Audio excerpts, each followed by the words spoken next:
Right now, during Premier Heating and Air's 4th of July sale, get a tune-up on your air conditioning unit for just $109. That's right, only $109 to tune up your air conditioner right now. So make sure you're running efficiently with the help of Premier Heating and Air. Need a new air conditioning unit? Payments start as low as $89 per month. And if you have less than perfect credit, it's never a problem with Premier Heating and Air, a locally owned and operated company. Premier Heating and Air.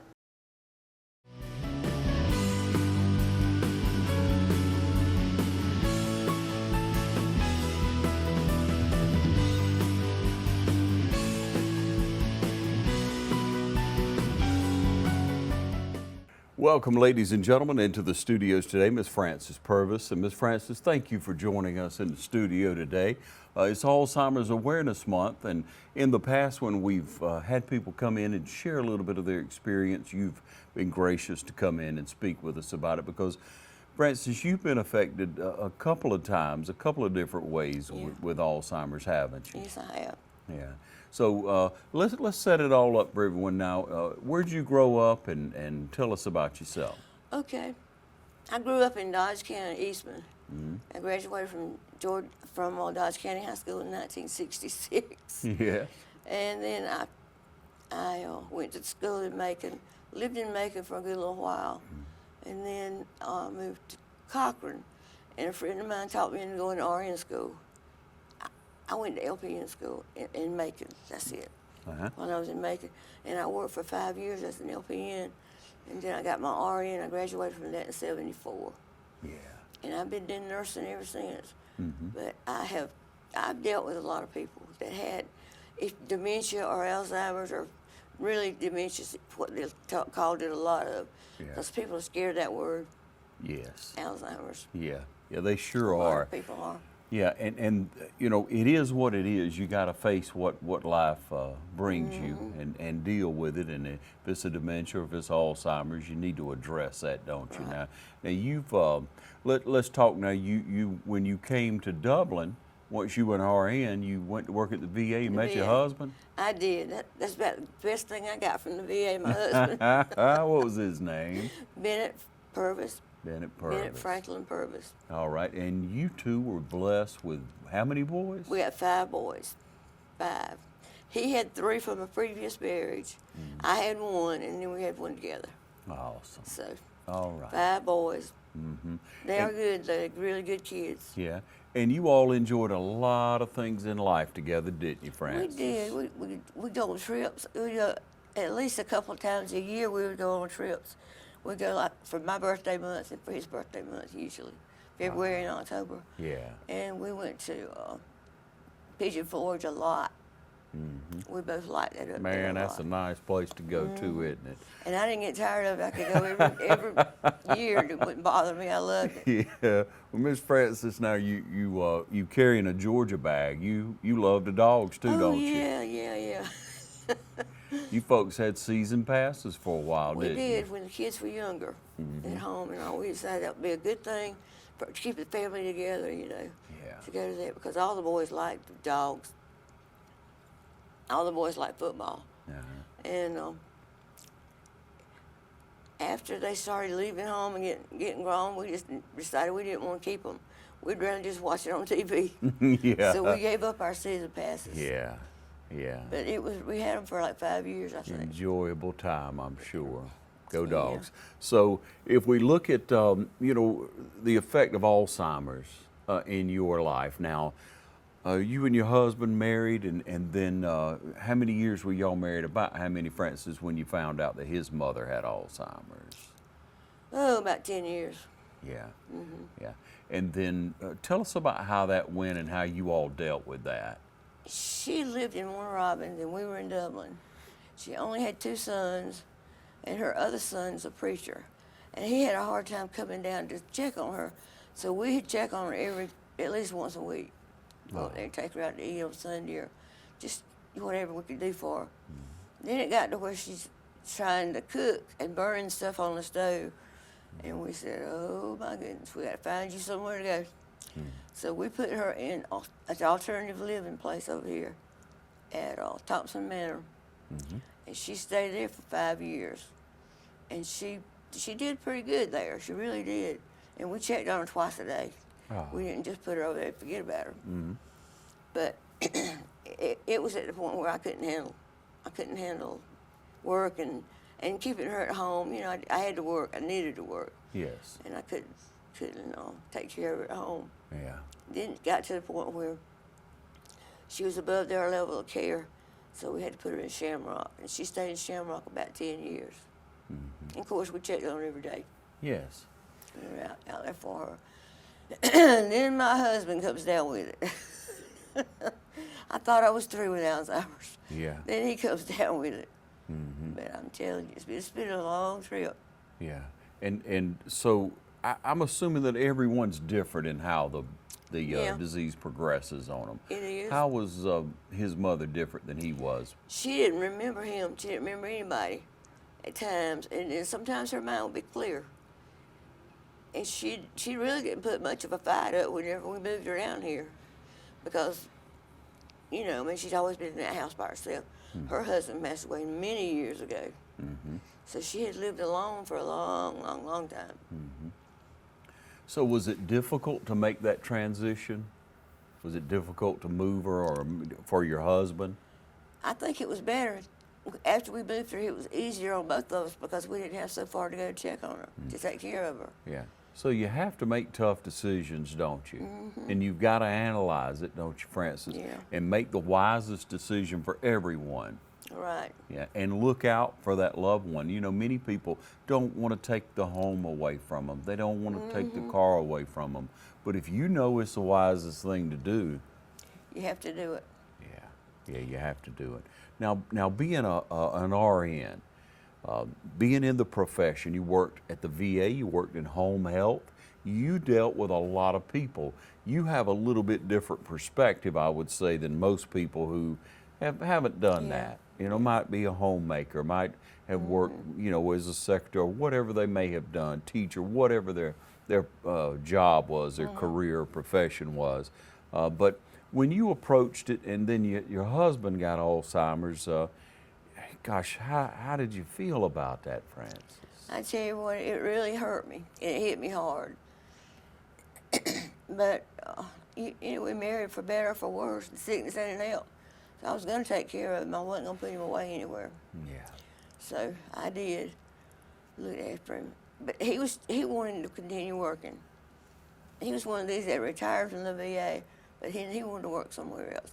He worked in several other places around town, and he worked at Shamrock Nursing Home. And that's where we wound up putting him later on. No, I'm sorry. We did not put him there. I kept him at home. He worked there, and they were really good to him and all that. But yeah, and so in developing that, what things do people have to kind of look for? What were some of like his first symptoms? How did you know? Well, he starts off with forgetfulness, but you know we all had a little bit of that. We have it this morning, don't we, friends? Yeah, we do. Yeah. But it got to the point where he couldn't hold down a job. He was in charge of clients out there at Shamrock, and he'd lose all of his paperwork, couldn't find it anywhere. And so he finally had just quit. Yeah. And driving a car, oh, did we have some problems with him giving up those keys. He did not want to, but he finally did. But I got him in with a doctor in Macon, a psychiatrist in Macon. That was the best thing I could ever have done. He was a lifesaver for me and him. Now tell me about that. How would a psychiatrist apply? He lets him talk. That's one thing. He lets him talk, get things out. But he gave us some medication to help him sleep at night and some to kind of control his movements and everything. Because he didn't know who I was a lot of times. Yeah. And one day, I kept him at home now until he passed away. But one day I walked in there, and I had really had a tough day that day. I was a little short with him, and I know I was. Yeah. But he looked at, I walked up, when I do something like that, I walk away to the other side of the house, about 10 minutes, and then I came back in to check on him. He said, "Oh, I'm so glad to see you. That other nurse was mean to me." Lord, huh? You changed and he changed. Yes, goodness. And when I started putting him in bed at night, he wouldn't want me to sleep with him because I wasn't his wife. I don't know who she was, but she wasn't there. He did not realize I was his wife. Yeah, yeah. That was kind of tough. I bet it was. Francis, I bet it was. What do you tell people? What can you share with people who are approaching that? How did you gain strength to make it through? Well, I had a part-time job, and I was able to keep that job I got him into the Alzheimer's Daycare Center. Mm-hmm. And he stayed there from like 8 to 3, and that's when I worked 8 to 3, 3 days a week. Mm-hmm. And it was a godsend, too, I'm telling you. Yeah. They took really good care of him, but he didn't realize he was there. Ah. He thought he was taking care of those clients. They spoiled me and sat at the table together. And he thought that he was taking care of them as their nurse. Man. All of the stuff that, you know, the nursing part of it, he just came back to him. Mm-hmm. Mm-hmm. And yeah. And you never know on people what they identify with. So No. you should try to find that common factor. If they like gospel music, if they like to play cards, if they like to paint, play a musical instrument. Yeah. Let them keep doing it, huh? Yeah, he loved gospel music. Yeah. He never got tired of that. Yeah. Mm-hmm. And he was not mean to me either. You know, some Alzheimer's clients get really mean. Yeah. But he was not like that. He wasn't ugly at all. Good, good. But what did you do for yourself? How did you find support? Church. Church. Yeah. I drug him to church with me. It wasn't easy what we did. Yeah. I had a hard time because I had to get him up, give him bathed, get him dressed, just like you would a child. Mm-hmm. And then get him in the car, and then we'd go to church. But he enjoyed the church part of it, too. Yeah. Yeah. And Yeah. he's just been one thing after another. Yeah. And it got to the point where I couldn't manage it by myself. Then I had hired some people to come into the home and take care of it while I was out. Yeah. I got some good people, too.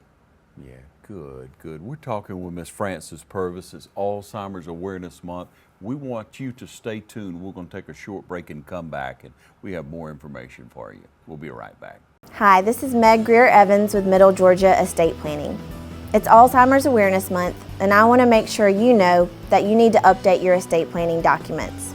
Whether that's an advance directive for health care or a financial power of attorney, we need those documents in place to make sure that you're taken care of during your lifetime. It's also a good idea to update your will or a trust. If you need help with any of those, give us a call at 478-272-2885. Call Don's Tent Rental for any event in your future. Everything from weddings, reunions, or backyard parties. There's no event too large or too small.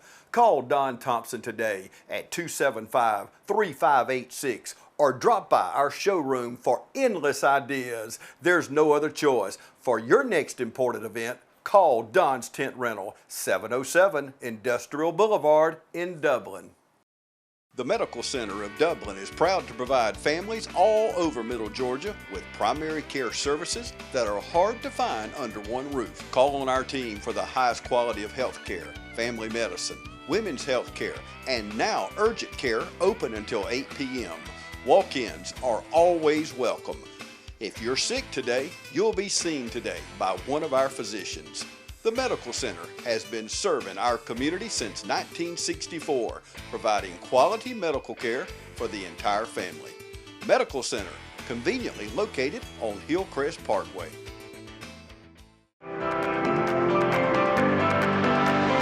As a small business owner, when I first bought the company, I had so much on my plate and was worried about what to do next. One thing I didn't have to worry about was health insurance for my employees. Darren came in, laid it out, and just made the process so simple. He'll come, sit down, explain each plan, each option, and it's just been a great relationship. Darren's the type of guy that if it's a good fit, he'll tell you. He's not going to try to sell you something that's not good for you. Well, Mike and his team have been clients for a long time, and it's just like working with family. My first paying job, I worked at Piggly Wiggly here in Dublin as a bag boy. So things have come full circle that I get to work with Mike and his employees And we do our very best to answer their questions, fill their needs, and we work out things on an individual basis. Dealing with Darren is not just Darren by himself. He has his family around him and other team members that we can depend on. We can pick up the phone and call Allison or any of them and get the same professional care. If you're a small business owner in this area, you owe it to yourself to sit down and give Darren a chance to show you what he can do for your business. They're just really great guys to work with and part of our family as well. Local and loving it. Since 1967. The tradition continues. Georgia Dermatology and Skin Cancer Center has been serving Georgia since 1996. Dr. Michael Sharkey, Dr. Amy Blake, along with PAs Tony Lynn Herring, Rachel Westerbrook, Alan Manning, Kelly Toller, and Kristen Davis have helped patients with Mohs skincare surgery, routine skincare exams, and general and surgical dermatology. So come see the professionals at Georgia Dermatology and Skin Cancer Center, located in the Aaron Office Park in Dublin. Call for an appointment today at 478-275-7546. Townsend Brothers Funeral Home has been serving our community since 1937. Our family will treat your family with grace, dignity, and heartfelt sincerity with an extraordinary level of professionalism. You are our friends, and it is a privilege to take care of you and your loved one in a time of need. Townsend Brothers Funeral Home, family owned and family focused. Okay, now, Miss Francis, you say you turned to church, you had a good church family. Yeah. Support or a support group is very important in a situation like that, isn't it? It is, and the people that I work with are wonderful, I'm telling you. If something happened and I couldn't get back in time to pick him up at the Lighthouse, one of them would go pick him up and bring him to rescue until I got there. Yeah. And in nursing, you never know what might happen. So, and there were several times when I couldn't get back in time to get him. Yeah. But they were excellent support. Mm-hmm. They really were. Yeah. Well, being in that field of caring, of taking care of others, that really lended to your benefit. Of course, it did. Yeah. It did. That's wonderful. And what a lesson that'll be for others, for people who are working and they have a loved one. They have someone that they work with, and they have a loved one that has lost someone, or that, is in a way you're losing them, aren't you, Francis? Yeah, because sometimes they're totally different people from what they are, what you had remembered them as. Mm-hmm. My son made a statement the other day, my youngest son. He said the worst part of it for him was watching his dad go through that, and day by day, and he wasn't his dad anymore, but he was his dad. Yeah. And that's the way it was. A lot of the other kids lived out of town, so they didn't come down and see it as often as I did. Mm. I had to have surgery on my knee in 2011. I was in Columbus at the hospital. He had to go with me. He just insisted on going with me. And at night, that first night, he went crazy. He went absolutely nuts. He was going to go home. So I had to call the boys to come over there and stay with him at the hospital to take care of him so I could get better. Yeah. It's been exciting. It's been a lot going on with us. Yeah. And I miss him a lot, but I wouldn't want to bring him back like he was. Mm-hmm. Yeah. And how long did he suffer with it? I think from 2010 when he really started getting the first effects of it, and he died in December of 2014. Yeah. So. Yeah. You never know how long a person will live with Alzheimer's, do you? Because my mother-in-law lived at least 10 years with it, if not more, probably 15. Yeah.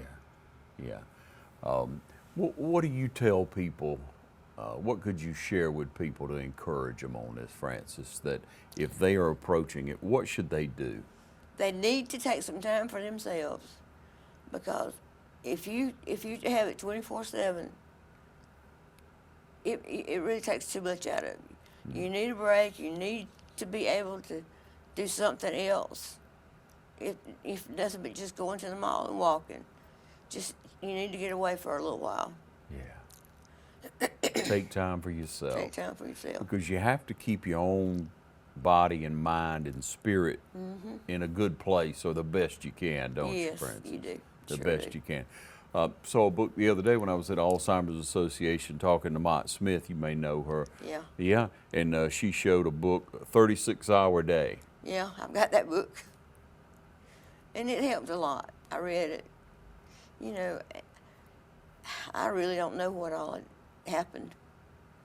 I just know that the Lord helped me get through it. And special friends. Yeah, yeah. You have memories to hang on to, of course. Oh, yes, we do. And I'm glad we did as much traveling as we did while we could still travel. Because after he got that, I couldn't drive that far. He wouldn't let me drive to start with. I had to just absolutely take the keys away from him. Yeah. Todd Random helped with that. But he, you know, we was home all the time. And as far as TV, he never had cared much about TV. He liked sports, but he didn't like a lot of other things on TV. Yeah. But But turn he on to sports and he liked Yeah, it. he liked that now. Because we Yeah. had one son that played basketball for Dublin High. Oh, And we used to go to all their games. But that was before all this happened. yeah, yeah. And we never know what life's going to bring us, do we? No, we don't. We don't. Just have to take it as it comes. And know that, again, the support, ladies and gentlemen, that's what you have to have. You do. You can't do it by yourself. You really can't. So we have a great new support group that's coming through Alzheimer's Association. We're going to be letting you know about in days and weeks to come. Those people are being trained, the leaders of the support group. You need that in the community. If you can help, we invite you to help. Are you familiar with the Alzheimer's Walk that comes up in November each year? And we're putting together teams locally for that, for the Alzheimer's Association. Research can bring huge benefits to helping people in the future. And that's what we need. And we need people like you, Ms. Francis, to be able to share and encourage others. If someone's dealing with it, could they call you and speak with you? Would you be willing to talk to them, maybe help them through? Sure, I'd be glad to. What's your phone number then? It is 478-272-7970. Okay. Well, we appreciate that very much because, as we say, support's important, and having never been there and then facing it, especially without, you know, the background that you had, is very tough for many people. Yeah. We thank you so much, Miss Francis, and we wish you well. You still going to church, right? What church you go to? To New Bethel Baptist Church. Wonderful. We Yeah. were at First Baptist when all that happened. But we moved back to the county, and that was his home church. Yeah. So that's where I am still. So, Miss Francis, you have a letter you have in preparing for today. Your son wrote a letter, wrote what he would say about the disease. Will you share that with us? I will. This is for my youngest son, Jeffrey Purvis. He wrote this out for me. Alzheimer's is a hard thing to deal with. It could take a person that you've known for your whole life and transform the patient's personality into someone you don't even know. It is exhausting from the caregiver's perspective.